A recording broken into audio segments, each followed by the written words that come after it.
Direito civil. Tópicos abordados: pessoas naturais, pessoas jurídicas, domicílio e residência. Das pessoas. Parte 1. Noções preliminares. As relações interpessoais mais importantes para a convivência pacífica dos membros de determinada coletividade são disciplinadas pelo direito, que pode ser definido como conjunto de normas que regulam as ações humanas na vida social, estabelecida por uma organização soberana, Estado, e imposta coativamente à observância de todos. Se considerarmos o fenômeno jurídico como conjunto de normas que a todos se dirige e vincula, estabelecido positivamente no ordenamento jurídico de determinado Estado, temos a noção de direito objetivo, norma agendi, como, por exemplo, o Código Civil, a Constituição Federal, o Código Penal, etc. Porém, se analisarmos a questão do ângulo da prerrogativa que o conjunto de leis estabelece para cada indivíduo de exercitar o direito ali definido, chegamos à definição de direito subjetivo, facultas agendi. Assim sendo, o direito subjetivo consiste numa relação jurídica que se estabelece entre um sujeito ativo, o titular desse direito, e um sujeito passivo, ou vários sujeitos passivos, que ou são responsáveis pelo cumprimento de uma obrigação para com o primeiro, ou devem abster-se de qualquer comportamento que lhe possa prejudicar. Relação jurídica é toda a relação humana que o ordenamento jurídico acha de tal modo relevante que lhe dá o prestígio de sua força coercitiva, estabelecendo-se entre indivíduos, porque o direito sempre tem por objetivo regular os interesses humanos, da maneira que o sujeito da relação jurídica é sempre o homem. Desses conceitos, é possível se extrair a conclusão de que toda relação jurídica, tendo por titular a pessoa humana, implica a ideia de que todo ser humano tem capacidade para ser titular de direitos, como reza o artigo 1º do Código Civil. Ao estabelecer que toda pessoa é capaz de direitos e deveres na ordem civil. Pessoa é o ente individualizado, dotado de capacidade que pode ser exercida diretamente ou mediante representação ou assistência, possibilitando ao ente adquirir direitos e contrair obrigações. Parte 2. Pessoa natural ou física. Conceito. É o próprio ser humano, dotado de capacidade para adquirir direitos e ou contrair obrigações. Personalidade é a aptidão para adquirir direitos ou contrair obrigações na ordem civil. Artigo 1º, Código Civil. Início da personalidade civil. Nascimento com vida. Artigo 2º, Código Civil. Observação. O direito brasileiro não exige, como requisito para a aquisição de personalidade, a viabilidade de sobrevivência do recém-nascido ou a forma humana, bastando o nascimento com vida. Teoria natalista. Nascituro. Feto com possibilidade de nascer com vida e tornar-se uma pessoa natural, não possuindo personalidade sob o âmbito jurídico. O Código Civil estabelece a proteção dos direitos do nascituro, cujos direitos poderão ser defendidos por meio do seu curador, normalmente a mãe, mas a eficácia de todos os atos a eles relativos fica pendente de condição suspensiva, qual seja o nascimento com vida. Todo ser humano é dotado da capacidade para ser titular de direitos e obrigações na ordem civil, o que não significa que todos possam exercer pessoalmente tais direitos. Assim, é que a lei civil, levando em consideração a idade, a saúde ou o desenvolvimento intelectual de determinadas pessoas, com o intuito de proteger os seus interesses, não permite o exercício pessoal de direitos, classificando-os como civilmente incapazes. Capacidade civil é a maior ou menor extensão da possibilidade de a pessoa exercer, pessoalmente ou não, os atos da vida civil. Capacidade jurídica de gozo ou de direito é a capacidade de gozo de direitos, desde o nascimento com vida, em decorrência do surgimento da pessoa natural. Esta capacidade todos possuem. Capacidade de fato ou de exercício é a que possibilita o exercício direto ou pessoal de direitos na esfera civil. Capacidade civil plena. Capacidade jurídica mais capacidade de fato. Incapacidade civil é o reconhecimento da inexistência numa pessoa dos requisitos que a lei acha indispensáveis para que ela exerça seus direitos. Decorre da idade imatura, minoridade, de situações patológicas que retiram a capacidade de compreensão do indivíduo, tóxicos e álcool, estados transitórios ou permanentes que impedem a expressão da vontade ou da falta de discernimento quanto ao seu patrimônio ou às consequências de seus atos, pródigos, diferenciando-se conforme o grau de restrição à prática pessoal dos atos da vida civil, em absoluta ou relativa. Incapacidade civil absoluta São absolutamente incapazes aqueles que não podem por si mesmos realizar quaisquer atos da vida civil, sendo a manifestação de sua vontade realizada apenas através de representação, por parte de seu responsável legal. Desde a edição da Lei 13.146 de 2015, a única hipótese de incapacidade civil absoluta é a referente aos menores de 16 anos. Atenção! 1. Os menores de 16 anos recebem a denominação na doutrina de menores impúberes. Entre os 16 e 18 anos, incapacidade relativa são chamados de menores púberes.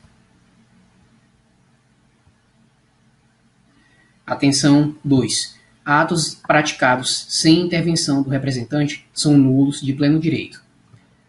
Artigo 166, inciso 1º. O que significa, por exemplo, que uma venda de um bem qualquer, um videogame, por exemplo, por um menor de idade, não possui nenhum efeito, não podendo ser convalidado após o atingimento da maioridade, e podendo a sua nulidade ser declarada de ofício pelo juiz quando verificada a imposição processo judicial.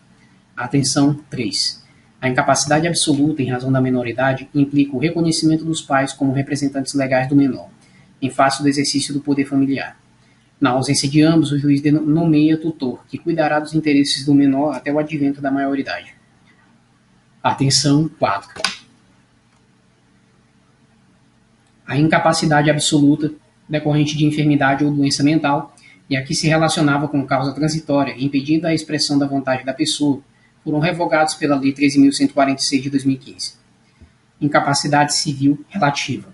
São relativamente incapazes aqueles a quem a lei impede a prática de determinados atos, como o pródigo em relação ao seu patrimônio, ou condiciona a forma como devem praticar outros tantos, normalmente com a assistência dos pais, tutores ou curadores. Note-se que a manifestação de vontade é válida, apenas condicionada aos requisitos formais previstos na lei. Estão definidos no artigo 4º do Código Civil maiores de 16 e menores de 18 anos. Os ébrios habituais e os viciados em tóxicos, aqueles que, por causa transitória ou permanente, não puderem exprimir sua vontade. Inovação da Lei 13.146 de 2015. Os pródigos, aqueles que desordenadamente gastam e destroem o seu patrimônio. A capacidade civil dos índios será regulada na forma de legislação específica. Atenção 1. O ato praticado por relativamente incapaz, sem a intervenção do assistente, é anulável. Artigo 171, inciso 1º. Código Civil. O que significa que pode ser ratificado pelo menor após atingir a maioridade ou pelo assistente ainda no período da menoridade. O juiz não pode reconhecer de ofício a nulidade necessitando de provocação da parte interessada. Atenção 2. O Código Civil de 2002 aboliu a figura do restitutio in integrum, que possibilitava ao menor, relativa ou absolutamente incapaz, após a maioridade, anular os atos lesivos aos seus interesses, ainda que realizados com observância das formalidades legais, como a intervenção do representante ou assistente do negócio. Hoje, os negócios efetuados com incapazes, por meio de seus representantes, são válidos e eficazes, desde que submetidos aos requisitos demandados pela lei. Exceção prevista no Código Civil. O artigo 814 determina que o menor ou o interdito podem recobrar a devolução do que pagaram a título de dívidas de jogo. Atenção 3. A possibilidade de anular um ato lesivo ao interesse do menor púbere sofre uma restrição prevista no artigo 180 do Código Civil. Estabelece que o menor de 16 e 18 anos, que na realização de negócios jurídicos dolosamente ocultar sua idade ou declarar-se maior, não poderá invocar sua condição de relativamente incapaz para anular o negócio. Isso significa que se o menor púbere vendeu a outra pessoa um aparelho de som, por exemplo, sem a assistência dos pais ou tutor, declarando-se maior ou ocultando sua idade, o negócio não poderá ser anulado por esse motivo. Atenção 4. Com base na regra geral de responsabilidade civil, artigo 186 do Código Civil, é possível responsabilizar o menor púbere pelos danos causados a terceiros, decorrentes de atos ilícitos por ele praticados. Atenção 5. Hipóteses em que o menor púbere pode agir validamente sem intervenção do assistente. Aceitar mandato, fazer testamento, ser testemunha em atos jurídicos. Atenção 6. A idade mínima para casamento é de 16 anos, desde que o menor esteja autorizado pelos pais, tutor ou, na ausência de consentimento destes, pelo próprio juiz, assegurados o contraditório e a ampla defesa. Código Civil 1517. Artigo 7º. Artigo 7º. Atenção 7. Os pródigos, conforme seja o regime patrimonial adotado no casamento, deverá ter assistência de seu curador, sob pena de ser inválido o ato. Caso seja separação de bens, o casamento será validado independentemente da intervenção do curador. Atenção 8. Os índios têm sua situação jurídica na esfera civil disciplinada pela Lei 6.001 de 73, Estatuto do Índio, sendo considerados relativamente incapazes, exigente a assistência da União Federal, através da FUNAI, para que os atos civis praticados sejam válidos. Essa proteção não se aplica ao índio já integrado ao convívio da sociedade. Cessação da incapacidade civil. Não sendo por motivos etários, a incapacidade civil cessa com o desaparecimento da causa que lhe deu origem, devidamente comprovado em novo processo judicial e mediante perícia. Em relação à menoridade, duas são as causas de cessação da incapacidade. Artigo 5º CC. A maioridade civil, que se atinge aos 18 anos completos. B. Emancipação, que antecipa a aquisição da capacidade civil plena, liberando o emancipado da tutela de seus pais, prerrogativa inerente ao poder familiar, ao mesmo tempo em que exonera os genitores do dever de sustento. As hipóteses de emancipação são: a. Por outorga dos pais, ou de apenas um deles na falta do outro, mediante escritura pública ou suprida por decisão do juiz, caso os pais se neguem a concedê-la. Uma vez concedida e registrada a emancipação, ela torna-se irrevogável. B. Pelo casamento, após os 16 anos, com autorização dos pais ou por decisão do juiz, caso os pais se neguem a concedê-lo. O divórcio, se ocorrer, não invalida a emancipação. Já se houver a anulação do casamento, porque os nubentes eram irmãos, por exemplo, a emancipação também é invalidada, retornando a pessoa à condição de relativamente incapaz. União estável apenas não gera emancipação. C. Pelo exercício de emprego público efetivo. Na verdade, pela ocupação de cargo de provimento efetivo, sendo hipótese de difícil verificação, pois os estatutos municipais, estaduais e federal, hoje existentes, exigem idade mínima de 18 anos como requisito para ingresso no serviço público. D. Por colação de grau em curso de ensino superior. Hipótese também de difícil verificação, tendo em vista a atual estrutura de ensino nos bancos escolares brasileiros. E. Pelo estabelecimento civil ou comercial ou pela existência de relação de emprego, desde que, em função deles, o menor de 16 anos com 16 anos completos tem economia própria, o que significa dizer que deve ter capacidade de gerir economicamente sua própria vida, independentemente do auxílio dos pais ou responsáveis legais. Fim da personalidade civil. A aptidão para adquirir direitos e contrair obrigações cessa com a morte do indivíduo, quer seja natural, quer seja presumida. Artigo 6º CC. A morte real é de fácil entendimento, pois corresponde a um fato natural e inevitável. Nos termos da atual legislação, a ocorrência da morte se verifica com a cessação da atividade cerebral. Já a morte presumida comporta as seguintes hipóteses legais. Artigos 6º, a ausência, e 7º, sem declaração de ausência. Dois pontos. Foi extremamente provável a morte de quem estava em perigo de vida. Se alguém desaparecido em campanha ou feito prisioneiro não for encontrado até 2 anos após o término da guerra. Quanto aos ausentes, quando aberta a sucessão definitiva. Ausência. Desaparecimento de uma pessoa de seu domicílio sem que dela haja notícia, não tendo deixado o representante ou procurador e sem que ninguém lhe saiba o destino ou paradeiro. Curadoria do ausente. Considerando transitório o desaparecimento da pessoa, esta medida visa preservar o patrimônio do ausente, para o caso de sua volta. Será realizada a arrecadação dos bens do ausente, designado curador, publicar-se-á editais durante 1 ano, a intervalo de 2 meses cada, convocando o ausente para retomar a posse do seu patrimônio. Se deixou procurador, o prazo se estende para 3 anos. Sucessão provisória. Após o término de 1 ou 3 anos, poderá ser requerida pelos interessados, cônjuge ou companheiro, ascendentes ou descendentes, a abertura da sucessão provisória, cuja sentença produzirá efeito 6 meses após publicada pela imprensa, determinando a partilha dos bens do ausente, estipulando-se garantias de restituição de bens a serem dados por quem não seja ascendente, descendente ou cônjuge. Também é vedada a venda de bens imóveis do ausente, exceto em caso de desapropriação ou por ordem judicial, para evitar desarruíno. Sucessão definitiva. Se após 10 anos de transitado em julgado a sentença da abertura da sucessão provisória, o ausente não retornar, prazo que é reduzido para 5 anos quando o ausente já tem 80, pode ser requerida a sucessão definitiva, momento em que se dá o levantamento das cauções antes apontadas e a transferência do patrimônio para os herdeiros. Atenção 1. O Código Civil, que entrou em vigor em 2002, estabeleceu que a morte presumida pela ausência, após a abertura da sucessão definitiva, é causa de dissolução do vínculo matrimonial. Comoriência. Ainda dentro do tema extinção da personalidade civil, é preciso levar em consideração o instituto da comoriência, que significa a impossibilidade de se determinar em um evento fatal qual das vítimas faleceu primeiro, presumindo a lei, artigo 8º CC, que faleceram simultaneamente. Tal situação revela-se de extrema importância em matéria de direito hereditário, posto que, dependendo da ordem do falecimento, altera-se a cadeia sucessória, repercutindo diretamente na transferência de patrimônio dos falecidos para seus herdeiros. Registro e averbação.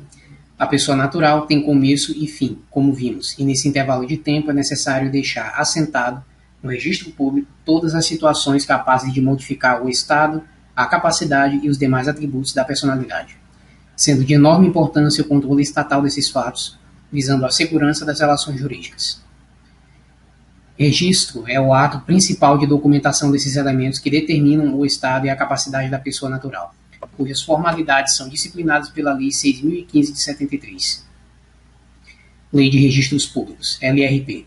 São passíveis de registro, artigo 9º CC, nascimentos, casamentos, óbitos, emancipação por outorga dos pais ou por sentença do juiz, interdição por incapacidade absoluta ou relativa e a sentença declaratória de ausência e de morte presumida. Averbação é ato acessório que documenta as modificações de fatos já registrados. São hipóteses previstas no Código Civil, artigo 10. Sentenças que decretarem a nulidade ou a anulação do casamento, o divórcio, a separação judicial e o restabelecimento da sociedade conjugal e os atos judiciais ou extrajudiciais que reconhecerem a filiação. Direitos de personalidade.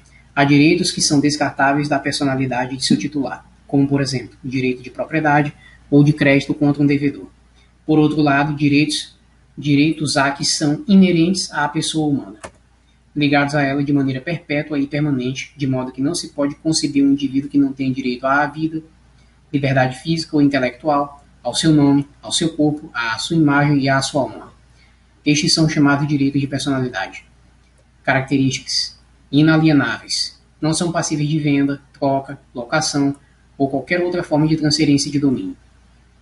B. Intransmissíveis. Não estão sujeitos à cessão de uma pessoa para outra. C. Imprescritíveis. O seu não exercício não implica a perda do direito de protegê-los mediante ações processuais próprias.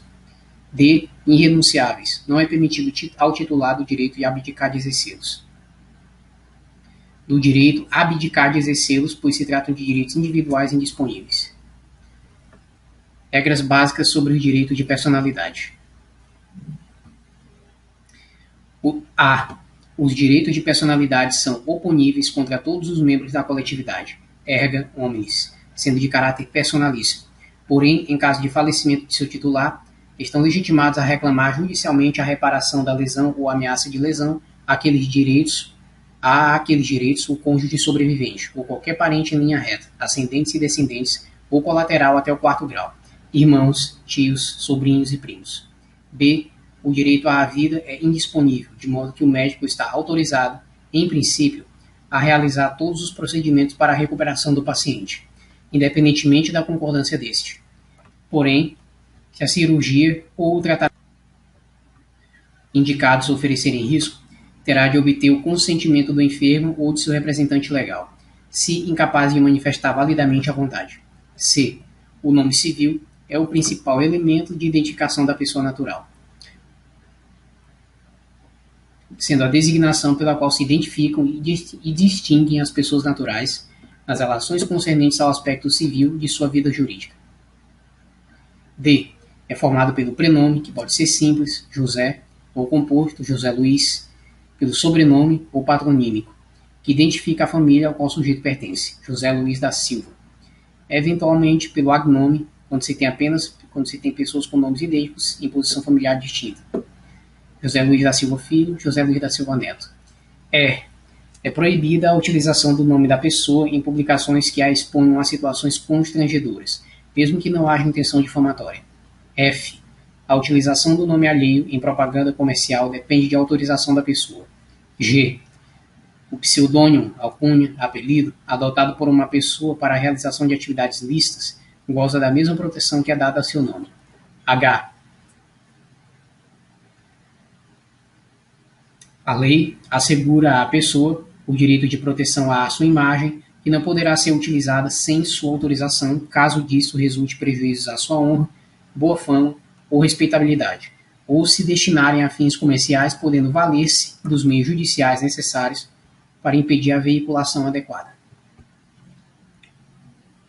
Domicílio civil.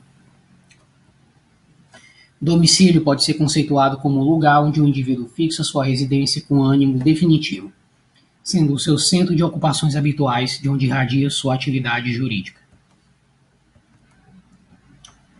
Espécies. Voluntário. Estabelecido livremente pelo indivíduo sem sofrer outra influência que não a de sua vontade ou conveniência. Artigo 70 a 73 do Código Civil. Artigo 70. O domicílio da pessoa natural é o lugar onde ela estabelece a sua residência com ânimo definitivo. Artigo 71. Se, porém, a pessoa natural tiver diversas residências, onde alternadamente viva, considerar-se-á domicílio seu qualquer uma delas. Artigo 72. É também domicílio da pessoa natural, quanto às relações concernentes à profissão, o lugar onde esta é exercida. Parágrafo único. Se a pessoa exercitar a profissão em lugares diversos, cada um deles constituirá domicílio, para as relações que lhe corresponderem. Artigo 73. Ter-se-á por domicílio da pessoa natural, que não tenha residência habitual, o lugar onde foi encontrado. Legal ou necessário. O domicílio é necessário quando a lei, tendo em vista a condição de determinadas pessoas, em vez de lhes permitir a livre fixação de seu centro de atividades, impõe-lhes um determinado. Artigo 76 e 77 CC. Artigo 76. Tem domicílio necessário o incapaz, o servidor público, o militar, o marítimo e o preso. Parágrafo único.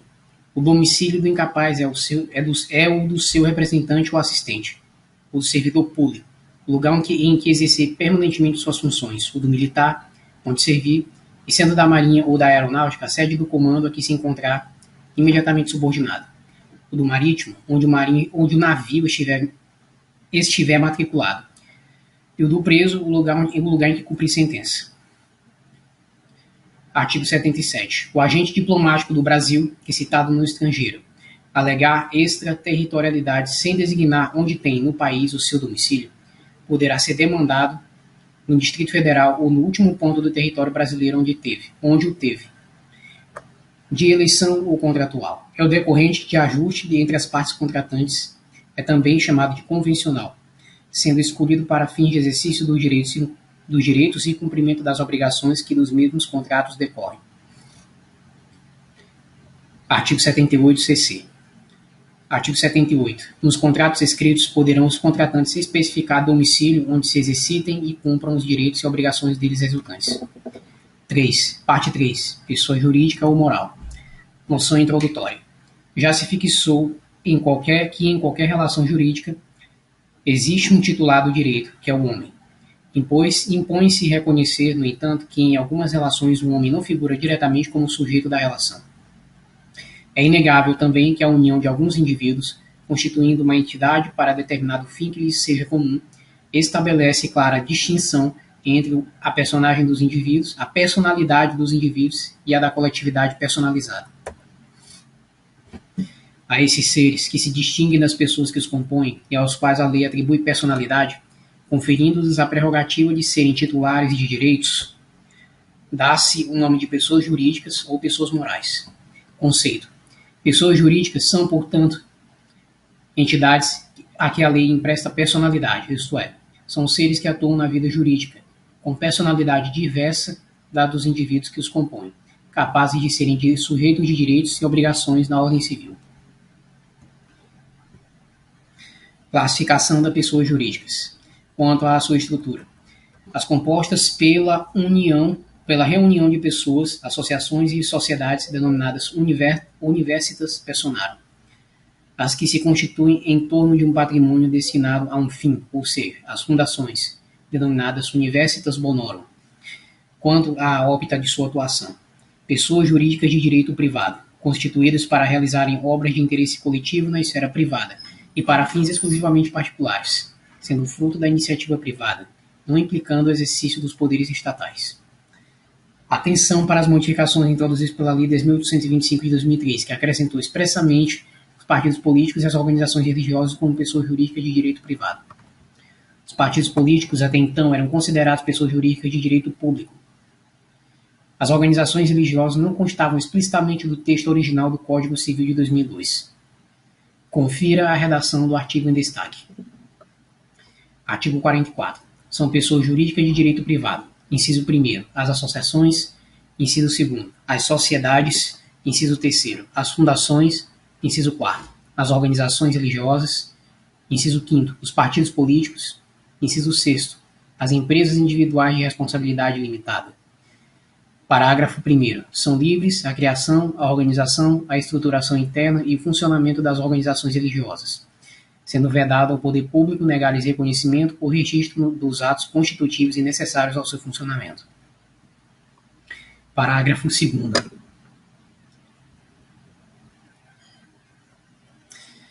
As disposições concernentes às associações aplicam-se subsidiariamente às sociedades que são objeto do livro 2 da parte especial deste Código. Parágrafo 3º. Os partidos políticos serão organizados e funcionarão conforme disposto em lei específica. Pessoas jurídicas de direito público interno são as que representam a organização política e as entidades formadas para concretizar os fins públicos. Seu objetivo é propiciar o amplo exercício dos poderes estatais. No Código Civil, artigo 41, União, Estados, Distrito Federal e Territórios, municípios, autarquias. As associações públicas também passaram a ser consideradas pessoas jurídicas de direito público interno, conforme a redação dada pela Lei 11.107 de 2005. Atenção para esta alteração. Pessoas jurídicas de direito público externo, Estados estrangeiros e organismos regidos pelo direito internacional público, Santa Sé, ONU, etc. Atenção 1. A diferença entre associações e sociedades é quanto aos objetivos.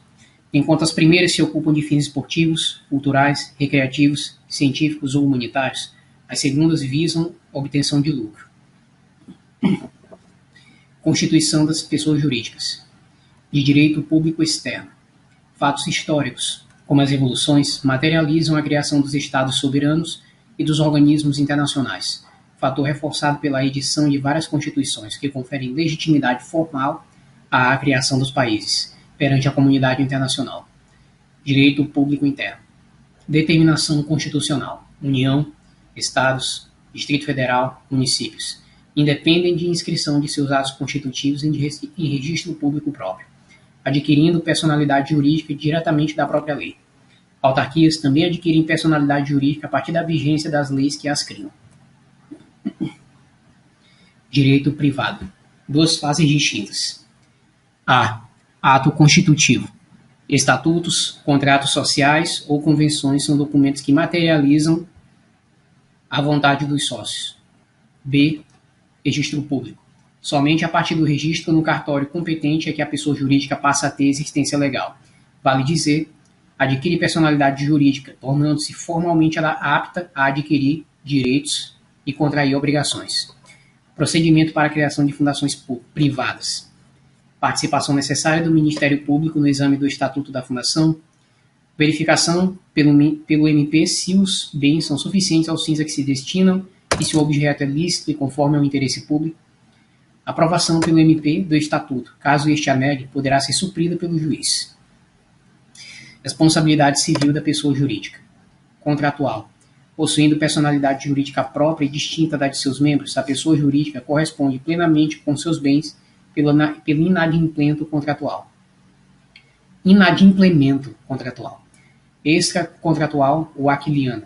As de direito público interno respondem objetivamente pelos atos que os seus agentes, nessa qualidade, causarem a terceiros, sob a modalidade risco administrativo, cabendo o direito de regresso contra o servidor, em caso de dolo ou culpa deste. As de direito privado também têm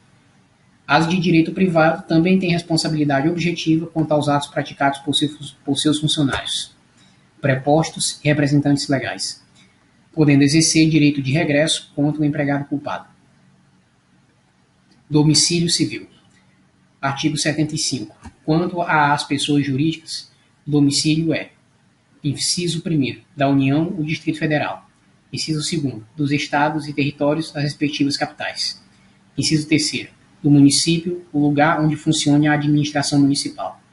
Inciso 4º, das demais pessoas jurídicas, o lugar onde funcionarem as respectivas diretorias e administrações, ou onde elegerem domicílio especial no seu estatuto ou atos constitutivos. Parágrafo 1º. Tendo a pessoa jurídica diversos estabelecimentos em lugares diferentes, cada um deles será considerado domicílio para os atos nele praticados. Parágrafo 2º. Se a administração ou diretoria tiver sede no estrangeiro, haver-se-á por domicílio da pessoa jurídica, no tocante às obrigações contraídas por cada uma de suas agências, o lugar de estabelecimento, cito no Brasil a que ela corresponder. Extinção da pessoa jurídica. Direito público interno ou externo. Fatos históricos ou determinação constitucional. União, estados, Distrito Federal, territórios ou municípios, ou legal, autarquias. Direito privado. Dissolução, por vontade dos sócios, associações e sociedades, ou do instituidor, fundações. Ato governamental, ato legal ou decisão judicial, exigindo-se, neste último caso, o trânsito em julgado da sentença. Liquidação. Típica das sociedades anônimas e das pessoas jurídicas de direito privado e integrantes da administração pública indireta. Empresas públicas e sociedades de economia mista. Teoria da desconsideração ou despersonalização da pessoa jurídica. Noção introdutória. Decorrência da distinção entre a personalidade civil das pessoas que compõem as associações e sociedades, ou do instituidor das fundações, e da personalidade adquirida pela pessoa jurídica mediante registro dos atos constitutivos no cartório competente, é o fato de que as pessoas jurídicas são responsáveis por seus próprios atos, como vimos no tópico da responsabilidade civil. No entanto, em diversas oportunidades, as pessoas físicas que compõem a pessoa jurídica utilizam-na como escudo protetor para praticarem atos fraudulentos e que causam prejuízos a outras pessoas, com o intuito de escapar da responsabilidade pela indenização dos danos efetivados.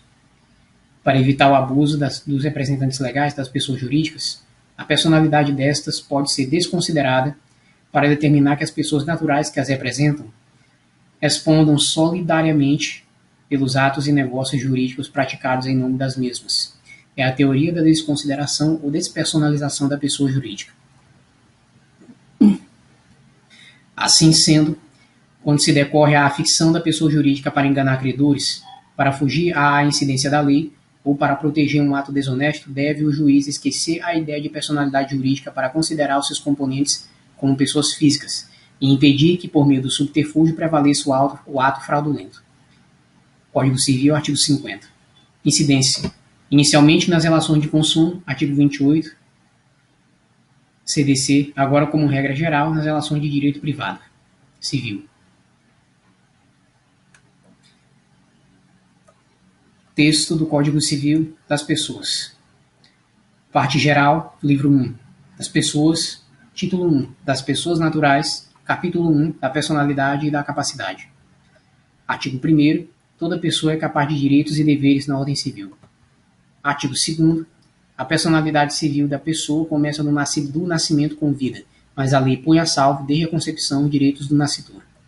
Artigo 3º. São absolutamente incapazes de exercer pessoalmente os atos da vida civil os menores de 16 anos. Artigo 4º. São incapazes relativamente a certos atos ou a maneira de os exercer. Inciso 1º. Os maiores de 16 anos e menores de 18 anos. Inciso 2º. Os ébrios habituais e os viciados em tóxico. Inciso 3º. Aqueles que, por causa transitória ou permanente, não puderem exprimir sua vontade. Inciso 4º. Os pródigos. Parágrafo único. A capacidade dos indígenas será regulada por legislação especial. Artigo 5º. A menoridade cessa aos 18 anos completos, quando a pessoa fica habilitada à prática de todos os atos da vida civil. Parágrafo único. Cessará, para os menores, a incapacidade, inciso 1º, pela concessão dos pais ou de um deles na falta do outro, mediante instrumento público, independentemente de homologação judicial ou por sentença do juiz, ouvido o tutor se o menor tiver 16 anos completos. Inciso 3º. Inciso 2º. Pelo casamento. Inciso 3º. Pelo exercício de emprego público efetivo. Inciso 4º. Pela colação de grau em curso de ensino superior. Inciso 5º. Pelo estabelecimento civil ou comercial ou pela existência de relação de emprego, desde que, em função deles, o menor com 16 anos de idade tenha economia própria. A existência da pessoa natural termina com a morte. Presume-se esta, quanto aos ausentes, nos casos em que a lei autoriza a abertura de sucessão definitiva. Artigo 7º. Pode ser declarada a morte presumida sem decretação de ausência. Inciso 1º. Se for extremamente provável a morte de quem estava em perigo de vida. Inciso 2º. Se alguém, desaparecido em campanha ou feito prisioneiro, não for encontrado até 2 anos após o término da guerra. Parágrafo único. A declaração da morte presumida, nesses casos, somente poderá ser requerida depois de esgotadas as buscas e averiguações, devendo a sentença fixar a data provável do falecimento. Artigo 8º. Se 2 ou mais indivíduos falecerem na mesma ocasião, não se podendo averiguar se algum dos comorientes precedeu aos outros, presumir-se-ão simultaneamente mortos. Artigo 9º. Serão registrados em registro público. Inciso 1º. Os nascimentos, casamentos e óbitos. Inciso 2º. A emancipação por outorga dos pais ou por sentença do juiz. Inciso 3º. A interdição por incapacidade absoluta ou relativa. Inciso 4º. A sentença declaratória de ausência e de morte presumida. Artigo 10º. Artigo 10. Far-se-á a verbação em registro público. Inciso 1º. Das sentenças que decretarem a nulidade ou anulação do casamento, o divórcio, a separação judicial e o restabelecimento da sociedade conjugal. Inciso 2º. Dos atos judiciais ou extrajudiciais que declararem ou reconhecerem a filiação. Capítulo 2. Dos direitos da personalidade. Artigo 11. Com exceção dos casos previstos em lei, os direitos da personalidade são intransmissíveis e irrenunciáveis, não podendo seu exercício sofrer limitação voluntária. Artigo 12. Pode-se exigir que cesse a ameaça ou a lesão a direito da personalidade e reclamar perdas e danos, sem prejuízo de outras sanções previstas em lei. Parágrafo único. Em se tratando de morto, terá legitimação para requerer a medida prevista neste artigo o cônjuge sobrevivente, ou qualquer parente em linha reta ou colateral até o 4º grau. Artigo 13. Salvo por exigência médica, é defeso o ato de disposição do próprio corpo, quando importar diminuição permanente da integridade física ou contrariar os bons costumes. Parágrafo único.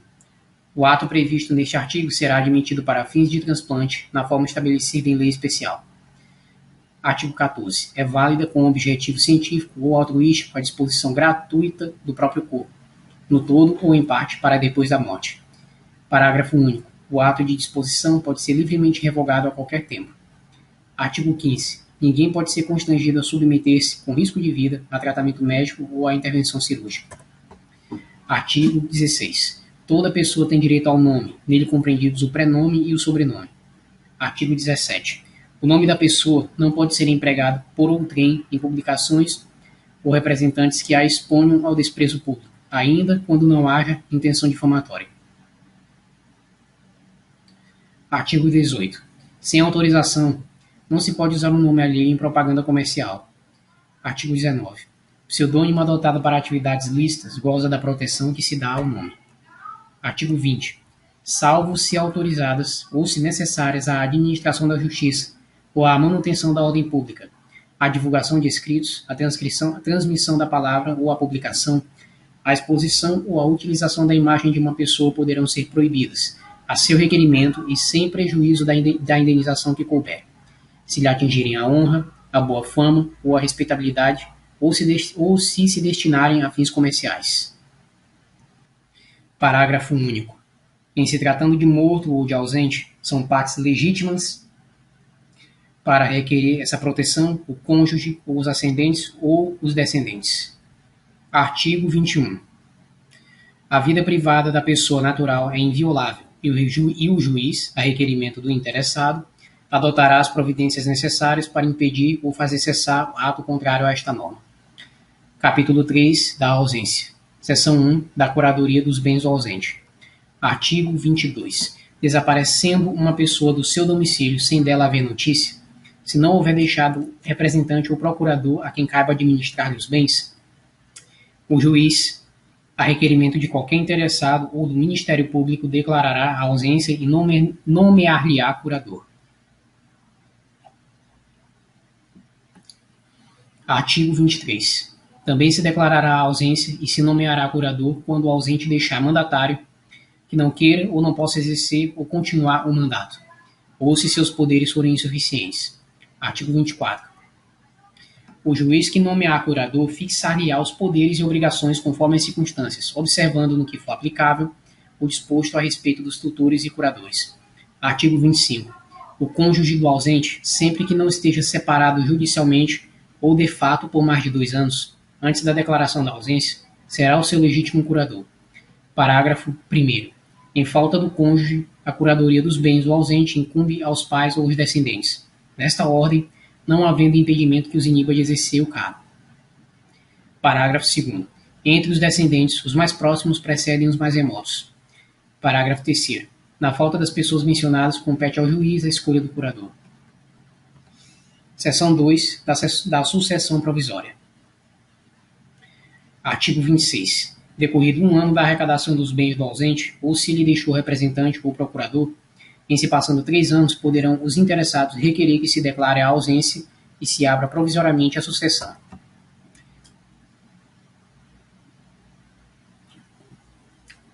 Artigo 27. Para o efeito previsto no artigo anterior, somente se consideram interessados: inciso 1º, o cônjuge não separado judicialmente; inciso 2º, os herdeiros presumidos, legítimos ou testamentários; inciso 3º, os que tiverem sobre os bens do ausente direito dependente de sua morte; inciso 4º, os credores de obrigações vencidas e não pagas. Artigo 28.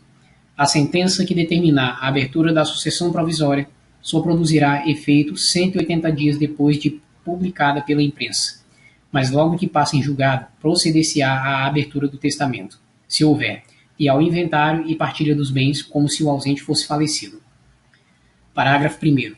Findo o prazo a que se refere o artigo 26, e não havendo interessados na sucessão provisória, cumpre ao Ministério Público requerê-la ao juízo competente.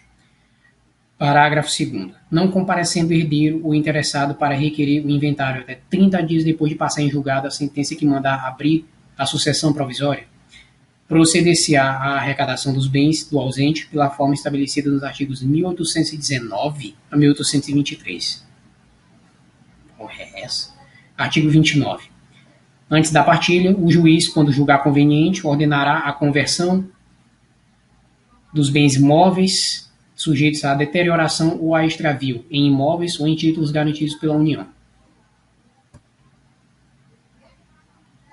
Artigo 30.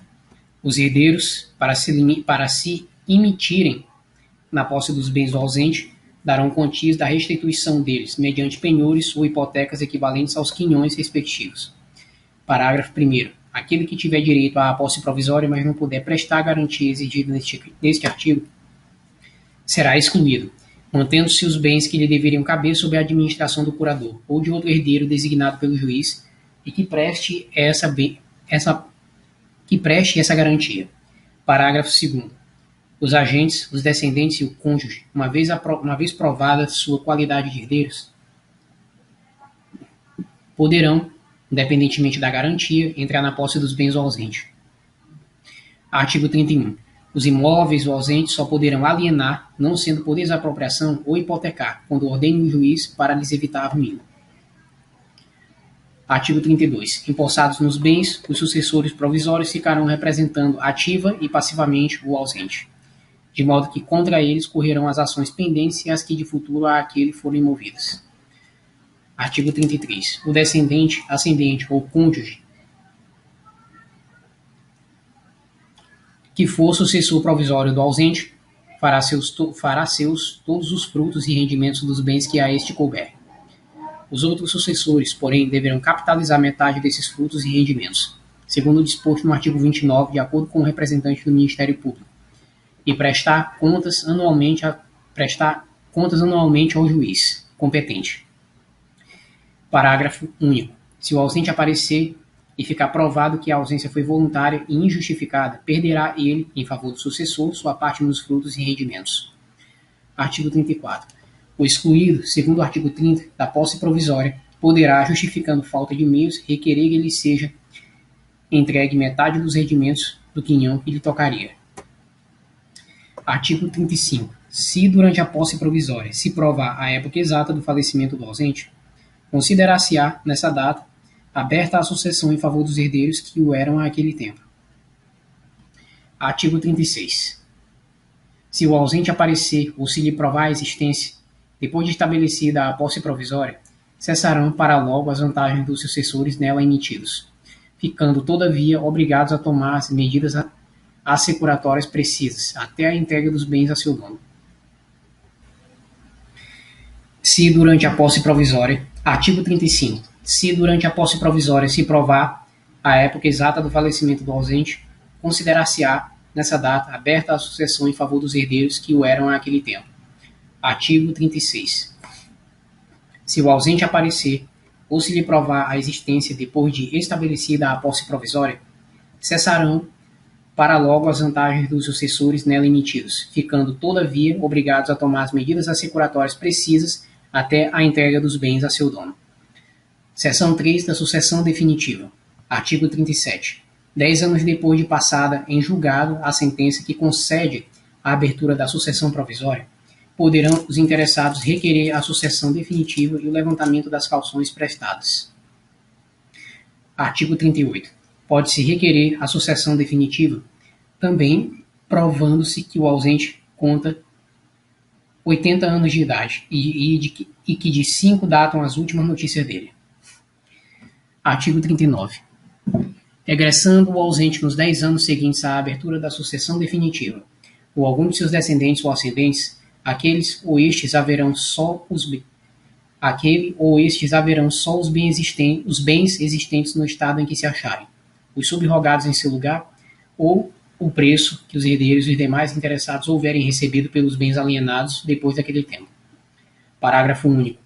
Se nos 10 anos a que se refere este artigo o ausente não regressar e nenhum interessado promover a sucessão definitiva, os bens arrecadados passarão ao domínio do município ou do Distrito Federal, se localizados nas respectivas circunscrições, incorporando-se ao domínio da União quando situados em território federal.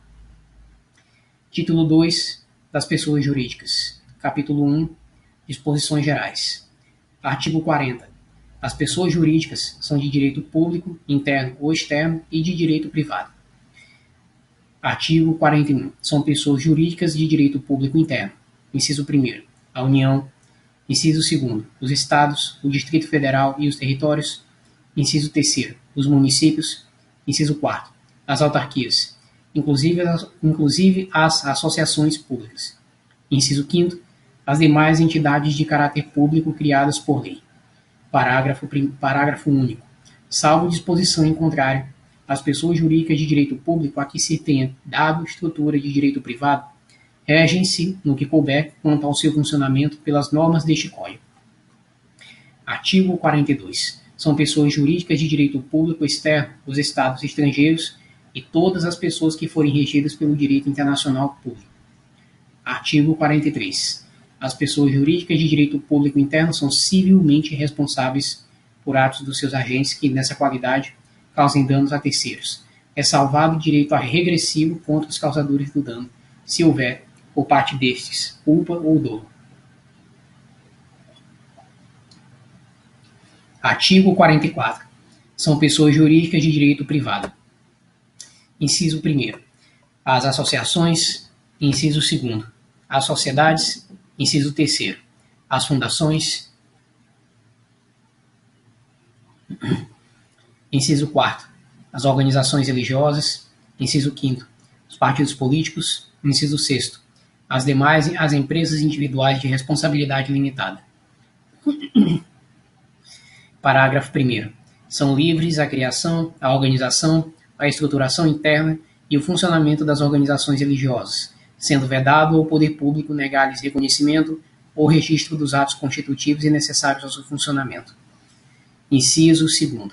Parágrafo 2º. As disposições concernentes às associações aplicam-se subsidiariamente às sociedades, que são objeto do livro 2 da parte especial deste Código. Parágrafo 3º. Os partidos políticos serão organizados e funcionarão conforme o disposto em lei específica. Artigo 45. Começa a existência legal das pessoas jurídicas de direito privado com a inscrição do ato constitutivo no respectivo registro, precedida, quando necessário, de autorização ou aprovação do Poder Executivo, averbando-se no registro todas as alterações por que passar o ato constitutivo. Parágrafo único. Decai em 3 anos o direito de anular a constituição das pessoas jurídicas de direito privado, por defeito do ato respectivo, contado o prazo da publicação de sua inscrição no registro. Artigo 46. O registro declarará, inciso 1º, a denominação, os fins, a sede, o tempo de duração e o fundo social quando houver. Inciso 2º, o nome e a individualização dos fundadores ou instituidores e dos diretores. Inciso 3º, o modo por que se administra e representa ativa e passivamente, judicial e extrajudicialmente. Inciso 4º, se o ato constitutivo é reformável no tocante à administração e de que modo. Inciso 5º, se os membros respondem ou não subsidiariamente pelas obrigações sociais. Inciso 6º, as condições de extinção da pessoa jurídica e o destino do seu patrimônio, nesse caso. Artigo 47. Obrigam a pessoa jurídica os atos dos administradores exercidos nos seus limites de seus poderes definidos no ato constitutivo. Artigo 48. Se a pessoa jurídica tiver administração coletiva, as decisões se tomarão pela maioria dos votos dos presentes, salvo se o ato constitutivo dispuser de modo diverso.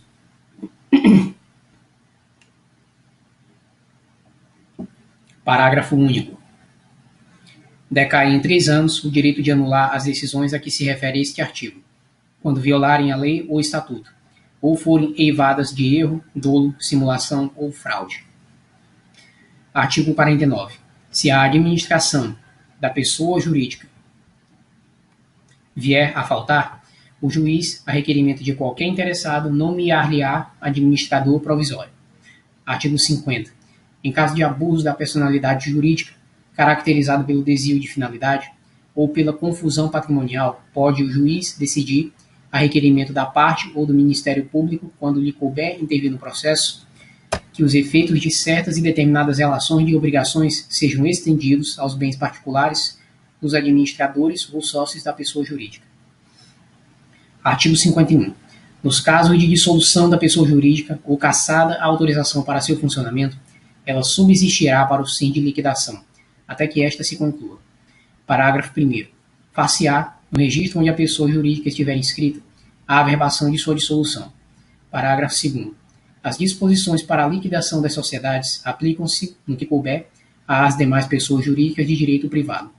Inciso 3º. Encerrada a liquidação, promover-se-á o cancelamento da inscrição da pessoa jurídica. Aliás, parágrafo 1º, 2º e 3º.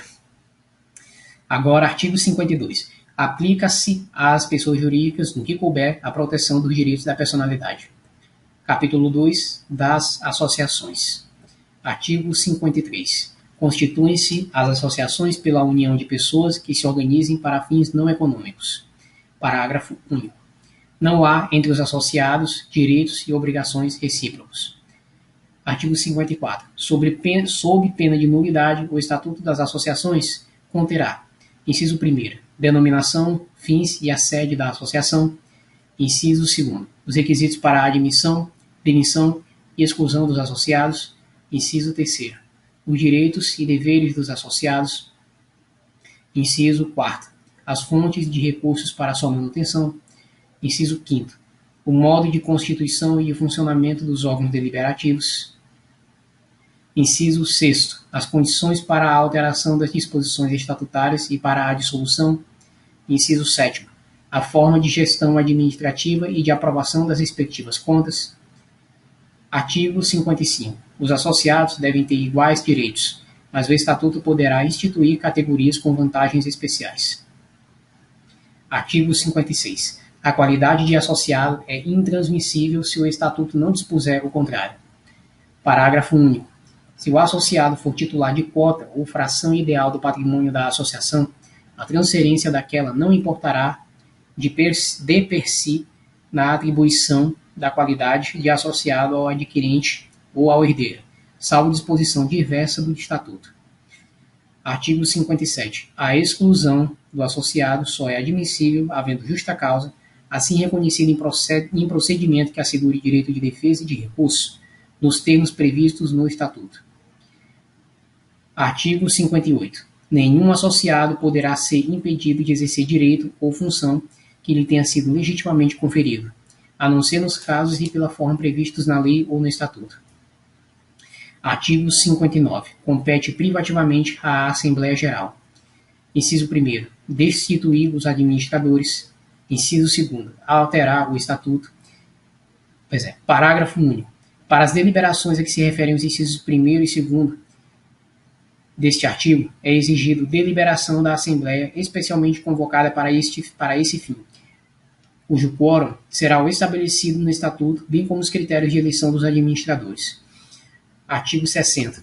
A convocação dos órgãos deliberativos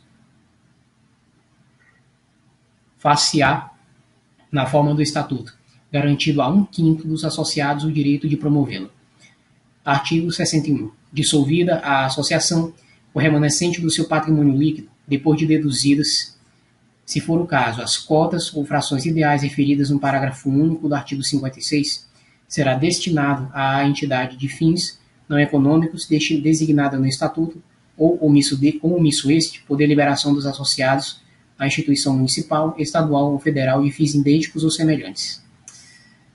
Parágrafo 1º. Por causa do Estatuto ou no seu silêncio, por deliberação dos associados, podem estes, antes da destinação do remanescente referida neste artigo,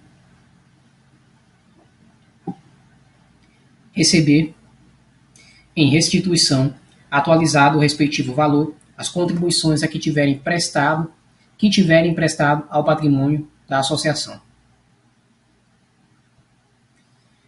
Parágrafo 2º. Não existindo no município, no Estado, no Distrito Federal ou no território em que a associação tiver sede, instituição nas condições indicadas neste artigo, o que remanescer do seu patrimônio se devolverá à Fazenda do Estado, do Distrito Federal ou da União. Capítulo 3º das fundações. Artigo 62. Para criar uma fundação, o seu instituidor fará, por escrita pública ou testamento, dotação especial de bens livres, especificando o fim a que se destina, e declarando, se quiser, a maneira de administrá-la. Parágrafo único. A fundação somente poderá constituir-se para fins de assistência social, inciso 1º, inciso 2º, cultura, defesa e conservação do patrimônio histórico e artístico, inciso 3º, educação, inciso 4º, saúde, inciso 5º, segurança alimentar e nutricional, inciso 6º, defesa, preservação e conservação do meio ambiente e promoção do desenvolvimento sustentável, inciso 7º, pesquisa científica, desenvolvimento de tecnologias alternativas, modernização dos sistemas de gestão, produção e divulgação de informações e conhecimentos técnicos e científicos. Inciso 8º, promoção da ética, da cidadania, da democracia e dos direitos humanos. Inciso 9º, atividades religiosas. Artigo 63. Quando insuficientes para constituir a fundação, os bens a ela destinados serão, de outro modo, se de outro modo não dispuser o instituidor, incorporados em outra fundação que se proponha a fim igual ou semelhante. Artigo 64. Constituída a fundação por negócio jurídico entre vivos, o instituidor é obrigado a transferir-lhe a propriedade, ou outro direito real, sobre os bens dotados, e se não o fizer, serão registrados em nome dela por mandato judicial. Artigo 65. Aqueles a quem o instituidor cometer a aplicação do patrimônio, em tendo ciência do encargo, formularão logo, de acordo com suas bases, artigo 62, o estatuto da fundação projetada, submetendo-o em seguida à aprovação da autoridade competente com recurso ao juiz. Parágrafo único. Se o estatuto não for elaborado no prazo assinado pelo instituidor ou não havendo prazo, 180 dias, a incumbência caberá ao Ministério Público. Artigo 66. Velará pelas fundações o Ministério Público do Estado onde situadas. Parágrafo 1º. Se funcionarem no Distrito Federal ou em território, caberá o encargo ao Ministério Público do Distrito Federal e territórios. Parágrafo 2º. Se estenderem a atividade por mais de um estado, caberá o encargo em cada um deles ao respectivo Ministério Público. Artigo 67. Para que se possa alterar o Estatuto da Fundação, é mister que a reforma, inciso 1º, seja deliberada por 2/3 dos competentes para gerir e representar a Fundação, inciso 2º, não contrarie ou desvirtue o fim desta, inciso 3º, seja aprovada pelo órgão do Ministério Público no prazo máximo de 45 dias, findo o qual, ou no caso de o Ministério Público a denegar, poderá o juiz supri-la, a requerimento do interessado. Artigo 68. Quando a alteração não houver sido aprovada por votação unânime, os administradores da Fundação, ao submeterem o Estatuto ao órgão do Ministério Público, requererão que se dê ciência à minoria vencida para impugná-la, se quiser, em 10 dias. Artigo 69. Tornando-se ilícita, impossível ou inútil a finalidade a que visa a Fundação, ou vencido o prazo de sua existência, o órgão do Ministério Público ou qualquer outro interessado lhe promoverá a extinção, incorporando-se o seu patrimônio, salvo disposição em contrário no ato constitutivo ou no estatuto, em outra fundação, designada pelo juiz que se propõe a fim igual ou semelhante. Título 3. Do domicílio. Artigo 70. O domicílio da pessoa natural é o lugar onde ela estabelece sua residência com ânimo definitivo. Artigo 71. Se, porém, a pessoa natural tiver diversas residências onde alternadamente viva, considerar-se-á a domicílio qualquer uma delas. Artigo 72. É também domicílio da pessoa natural quanto às relações concernentes à profissão, o lugar onde esta é exercida. Parágrafo único. Se a pessoa exercitar a profissão em lugares diversos, cada um deles constituirá domicílio para as relações que lhe corresponderem. Artigo 73. Ter-se-á por domicílio da pessoa natural que não tenha residência habitual o lugar onde ela foi encontrada. Artigo 74. Muda-se o domicílio, transferindo a residência com a intenção manifesta de o mudar. Parágrafo único. A prova da intenção resultará do que declarar a pessoa às municipalidades dos lugares que deixa e para onde vai, ou se tais declarações não fizer, da própria mudança com as circunstâncias que a acompanharem. Artigo 75.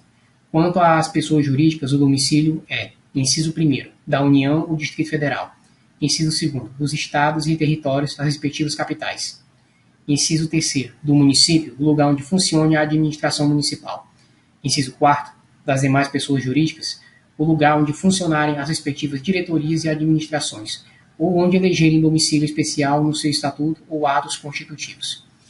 Parágrafo 1º.